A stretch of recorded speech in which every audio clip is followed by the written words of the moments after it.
Hello friends, welcome to my YouTube channel English with Maya. And कैसे हैं सभी लोग? आई होप अच्छे होंगे फ्रेंड। तो फ्रेंड, हमारी सीरीज चल रही है इंग्लिश लिटरेचर में, जो कि मिक्स्ड क्वेश्चंस हम लोग करवा रहे हैं। ओके, जिसमें हम लोग ये जो क्लास हैं, ये आपके चाहे एग्जाम एमआरएस टीजीटी पीजीटी हो, UP TGTP, D triple S B, UGC NET, या फिर जो भी एग्ज़ाम्स में इंग्लिश लिटरेचर आती है, तो वो सबके लिए मोस्ट इम्पॉर्टेंट है। तो चलिए फ्रेंड्स, क्लास को स्टार्ट करते हैं। स्टार्ट करने से पहले अगर आप चैनल में नए हैं तो चैनल को सब्सक्राइब करें, लाइक करें, कमेंट करें, शेयर करें। तो देखते हैं आज का, क्योंकि कल की क्लास में हमने 50 क्वेश्चंस को कवर कर लिया था। आज हम लोग 51 से पढ़ेंगे। ओके, क्योंकि इस सीरीज़ में कम से कम 700 या 750 क्वेश्चंस आपको मिलने वाले हैं। तो कोशिश करते हैं ज़्यादा से ज़्यादा क्वेश्चन पढ़ने की, ओके, प्रैक्टिस करने की। तो चलिए देखते हैं आज का 51 question. Which of the following is not a work by of John Keats? John Keats द्वारा कौन सा ऐसा वर्क है जो नहीं लिखा गया है? तो एंडीमिन भी लिखा गया है, to some ladies, to hope, ये तीनों ही लिखे गए हैं। ओके, चलिए देख लेते हैं next one. Who wrote the poems on death and women, wine and snuff? ये किसके द्वारा लिखे गए हैं? तो ये पोएम्स हैं किसकी? जॉन कीट्स की। किसकी हैं? जॉन कीट्स की। ओके, इनके जो आपके ऑप्शन है वो आप खुद पढ़ लीजिए। ओके, बाकी मैं आंसर करेक्ट वाला बता दे रही हूँ, क्योंकि ये प्रैक्टिस सेशन है। Of man's first disobedience and the fruit of the forbidden tree whose mortal taste brought death into the world and all our woe with loss of Eden, this is an exact form. Exact form किसका था? Okay, तो ये जो exact form है आपका, वो है आपके पैराडाइज लॉस्ट का, जो मिल्टन द्वारा लिखे गए हैं एपिक पैराडाइज लॉस्ट, उसी की ये लाइनें हैं। Okay, which William Shakespeare was born on the year? जो विलियम शेक्सपियर थे उनका जन्म कब हुआ था? तो आपको पता ही है, 1564 में आपका विलियम शेक्सपियर का जन्म हुआ था। विच of the following is not a Shakespeare tragedy? कौन सी ऐसी ट्रेजिडी है शेक्सपियर की जो इसमें फॉलो नहीं करती है? टीटस एडोनिकस, मैकबेथ, हैमलेट, ये तो सारी फॉलो करती हैं। इसका राइट ऑप्शन हो जाएगा ई। ठीक है, सारी फॉलो करती हैं। Who wrote the Winter's Tale? Winter's Tale किसने लिखा है? तो आपको पता है विंटर्स टेल किसने लिखा है? विलियम शेक्सपियर ने। किसने लिखा है? विलियम शेक्सपियर है। ठीक है, what is the difference between a simile and a metaphor? Simile and metaphor में क्या डिफरेंस है? तो जो सिमली होती है यूजेस एज और like to make a comparison, like और एज से वो कंपैरिजन बताती है, एंड जो मेटाफर होता है वो इनसे कंपैरिजन नहीं बताता है। ठीक है, सो राइट ऑप्शन आपका सी बन जाएगा। चलिए देख लेते हैं next one. What is the word for a play on words? Play on words के मतलब जो वर्डों में प्ले ऑन वर्ड्स खेला जाता है वो क्या कहलाता है? वो फिगर्स ऑफ स्पीच कहलाती है, पन। उसे क्या बोला जाता है? जो वर्ड से खेलना, वो कहलाता है पन। ओके, चलिए देख लेते हैं नेक्स्ट वन क्वेश्चंस को। देखिए, which represent an example of alliteration? Alliteration का एग्जाम्पल कौन सा रिप्रेजेंट कर रहा है? तो देखिए, जिसमें पहले जो लेटर होते हैं वो सेम साउंड मतलब क्रिएट करते हैं, और सेम लेटर होते हैं और कंसोनेंट लेटर होते हैं, तो वो कहलाता है आपका इलिट्रेशन। तो पेटर, पाइपर, पिग्ड एंड पेपर्स, इसमें देखिए पी पी सब आ रहा है, तो यही आपका हो जाएगा इलिट्रेशन का example. What is the imitation of natural sounds in word form? जो नेचुरल साउंड से हम लोग इमिटेट करते हैं वर्डों को, तो वो फिर फिगर्स ऑफ स्पीच कौन सा कहलाते हैं? तो वो कहलाता है आपका ओनामेटोपोएया। ओके, चलिए देख लेते हैं next one. The theme is, theme क्या होती है? तो the point a writer is trying to make about a subject, एक ऐसा पॉइंट है जो राइटर के थ्रू क्या किया जाता है? क्रिएट किया जाता है, ट्राई किया जाता है सब्जेक्ट के बारे में जो बात बताता है, तो वो कहलाता है आपका theme. Okay, concentrate on these elements when writing a good poem. एक गुड पोएम लिखने के लिए कौन से एलिमेंट्स को हम कॉन्सेंट्रेट करते हैं? तो वो सबसे पहले उसमें थीम उसकी लिखी जाती है, उसके बाद पर्पस, उसके बाद फॉर्म एंड मूड। ये चारों ही चीज़ें उसमें मेन इंपॉर्टेंट होती हैं किसके गुड पोएम लिखने के लिए। Okay, which is not a poetry form. एक पोइट्री फॉर्म का कौन सा ऐसा जो वो है जो फॉर्म नहीं है। एपिक तो गुड पोइट्री का फॉर्म है, बैलेड भी है, सनेट है, टेल जो है ये एक पोइट्री का फॉर्म नहीं है। ओके, सो राइट ऑप्शन आपका बन जाता है बी। चलिए देख लेते हैं नेक्स्ट क्वेश्चंस को। Which in as example of proverb, proverb का कौन सा एग्जाम्पल है? तो you can't have your cakes and eat too, ये प्रोवर्ब का आपका एग्जाम्पल है। ओके, चलिए देख लेते हैं नेक्स्ट वन।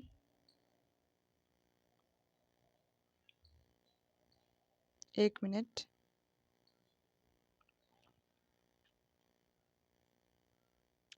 हाँ, यहाँ से देखेंगे which is an exaggeration. Exaggeration के मतलब कि किस टाइप का है? तो ये फिगर्स ऑफ स्पीच है, तो ये है आपका हाइपरबोल, जिसमें आप बढ़ा चढ़ा के बातें आप बनाते हैं, बताते हैं, वो कहलाता है आपका हाइपरबोल, जिसे बोलते हैं एग्जरेशन, बढ़ा चढ़ा करके बातें करना। Okay, which of the following is not a poet, कौन से पोएट जो फॉलो नहीं करते हैं? ठीक है, जो पोएट नहीं है, विलियम शेक्सपियर भी हैं, एलिजाबेथ ब्राउनिंग भी हैं, एमिली डिकिंसन, टेरी सेलर एक पोएट नहीं है। Okay, so right option B बन जाएगा। देख लेते हैं नेक्स्ट क्वेश्चन को। Who has defined poetry as a fundamental creative act using language. जो पोएट्री होती है वो फंडामेंटल क्रिएट करती है, उसमें लैंग्वेज को क्या यूज़ किया जाता है, तो वो क्या कहलाता है? किसने मतलब इसको डिफाइन किया था? तो वो किया था डायलन थॉमस ने। किसने डिफाइन किया था? डायलन थॉमस ने। ओके, चलिए देख लेते हैं नेक्स्ट क्वेश्चंस को। व्हाट इज ए सनेट, सनेट क्या है? तो ए पोएम ऑफ 14 लाइन्स, ये एक सनेट जो होती है जो 14 लाइन्स की एक पोएम होती है, उसे क्या कहा जाता है? Sonnet. So right option D बन जाएगा। देख लेते हैं 69। What is the study of metre rhythm and intonation of a poem called is. जो metre rhyme rhythm and intonation, poem की इंटोनेशन कहलाती है, वो किस टाइप की होती है? स्टडी, उसे बोला जाता है प्रोसेडी। क्या बोलते हैं फ्रेंड्स? उसे बोलते हैं हम लोग प्रोसेडी। ओके, चलिए देख लेते हैं नेक्स्ट क्वेश्चंस को। Which figures of speech is it when a statement in is exaggerated in a poem. तो जिसमें बढ़ा चढ़ा करके कोई बात की जाती है किसी पोएम, तो वो कहलाती है हाइपरबोली। ओके, डी ऑप्शन आपका करेक्ट हो जाएगा। There was a ware of her true love at length come riding by, this is a couplet. ये किस टाइप का कॉपलेट है? ठीक है,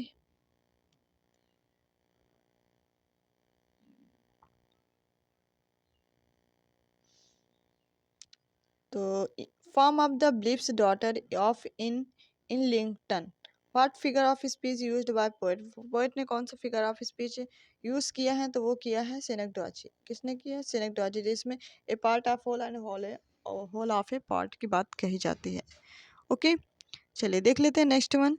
विच culture is known for their long rhythmic poetic verse known as the qasidas, तो वो कहलाती है अरेबिक। क्या कहलाती है? अरेबिक।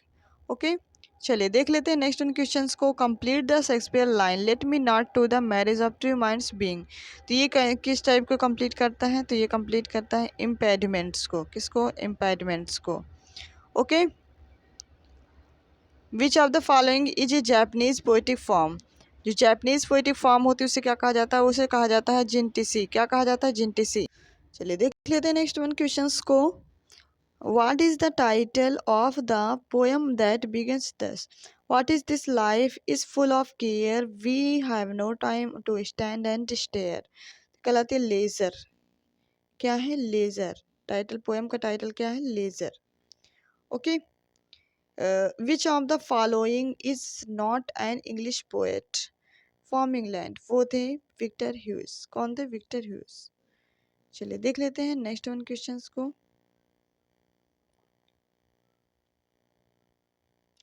एक मिनट।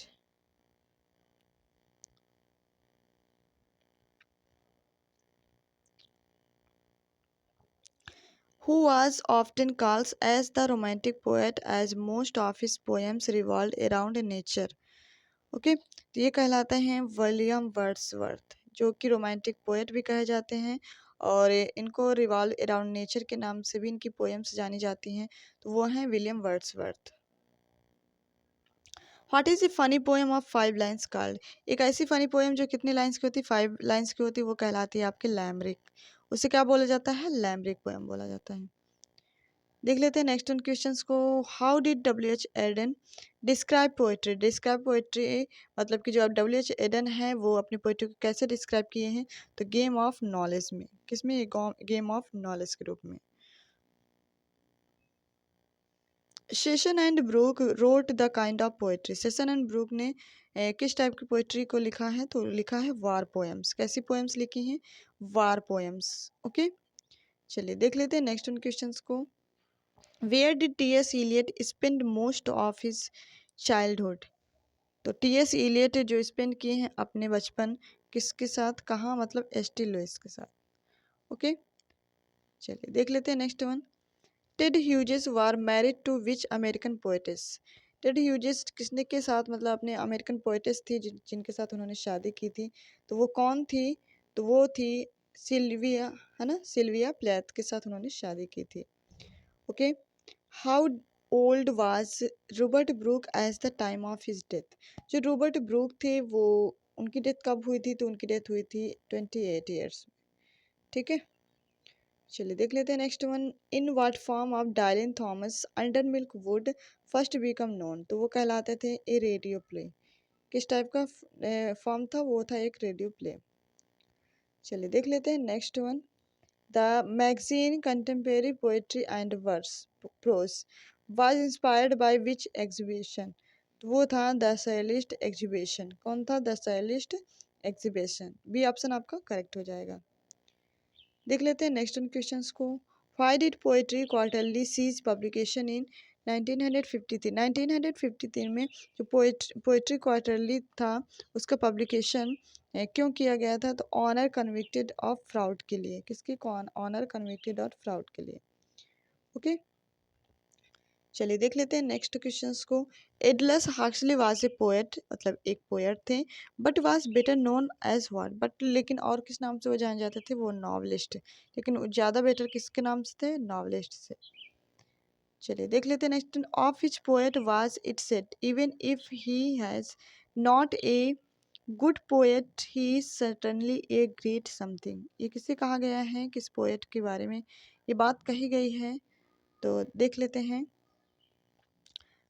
वो पोएट का नाम था आपके किपलिंग। क्या नाम था? किपलिंग। ओके, बी ऑप्शन आपका करेक्ट हो जाएगा। चलिए देख लेते हैं next one. Which of the these is magnum opus Chaucer?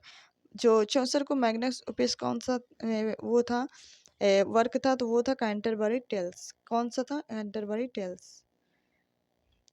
Where were the pilgrims going the Canterbury tales? कितने पिलग्रिम्स थे और कहाँ कहाँ क्या करते थे? तो to the shrine of Saint Thomas Becket of Canterbury cathedral. Okay, in which language the stories of Canterbury tales are written? मतलब किस टाइप की लैंग्वेज में स्टोरी कही जा रही थी कैंटरबरी टेल्स में? तो मिडिल इंग्लिश में। किसमें? मिडिल इंग्लिश में लिखी गई थी। Chaucer Franklin was guilty of which सिन?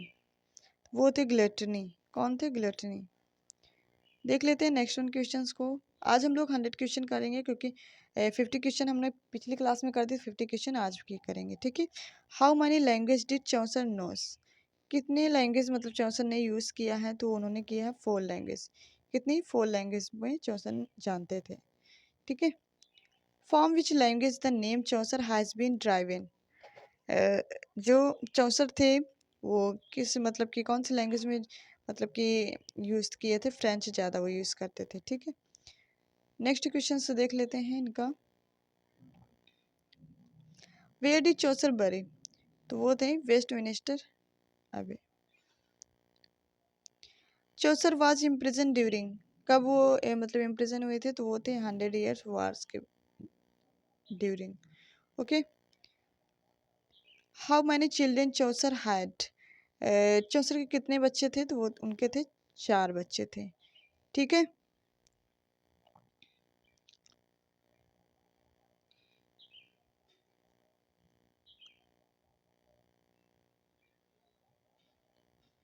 एक मिनट, यहाँ तक हो गए हैं, यहाँ से form which language is the name Chaucer has been driven, तो वो तो फ्रेंच था, ये तो हो गया है।